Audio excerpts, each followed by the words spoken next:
Você sabe por que seu cabelo cai?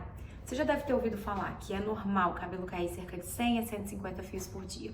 Mas você sabe por que isso acontece? Na verdade, os nossos fios, eles ciclam em fases de crescimento e fase de queda. E nem todos os fios estão na mesma fase do ciclo. E isso é muito bom, porque se a gente tivesse todos os fios em fase de crescimento, em seguida, eles passariam todos juntos para a fase de queda, o que daria uma grande alopécia cíclica aí nos seres humanos, que é o que acontece no ciclo capilar de alguns animais. Então, com os humanos é diferente. Os nossos folículos, eles ciclam em fases distintas, um pequeno percentual em fase de queda e um percentual maior em fase de crescimento. E isso faz com que todos os dias a gente tenha essa perda natural de fios para que haja renovação dos cabelos. A fase de crescimento do fio é chamada de fase anágena, ela pode durar de 2 a 6 anos.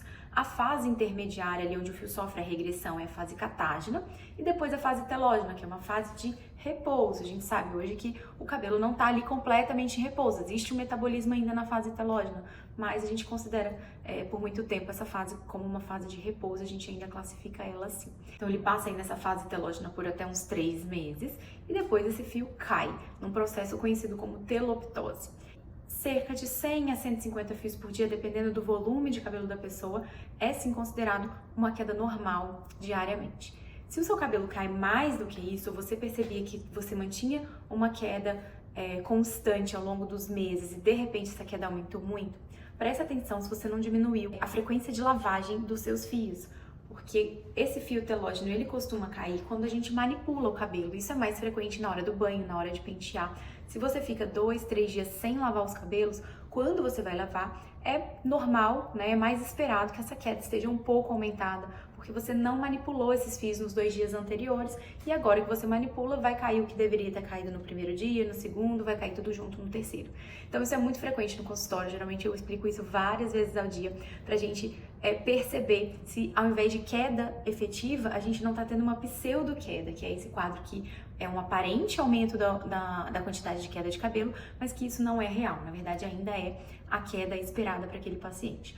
Um outro tipo de pseudo-queda que a gente pode ter é a queda por quebra, né? E isso a gente precisa avaliar o fio de cabelo, se ele tá caindo com a raiz ou não, se ele cai quebrado, né? Nesses casos de aumento de fragilidade, é importante orientar cuidados com a secagem do cabelo, o uso de secador da forma correta, evitar as chapinhas, evitar ao máximo as químicas, né, que vão fragilizar muito esse fio, então tanto descoloração, quanto tintura, quanto alisamento.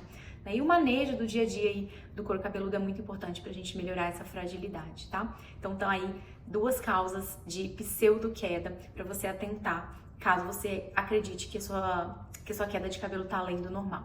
Não deixe de procurar um dermatologista também, que a gente pode fazer alguns exames, examinar o couro cabeludo e fazer diagnóstico de algumas doenças que precisam de tratamento precoce. Então não atrase o seu diagnóstico, não fique tomando vitaminas por conta própria, usando shampoo anti-queda, usando tônicos e outras coisas que não vão resolver o problema que você tem. Primeiro a gente precisa dar o diagnóstico para depois perceber a conduta, né? O que deve ser feito, mesmo que a conduta seja apenas orientação, que essa queda é uma queda normal.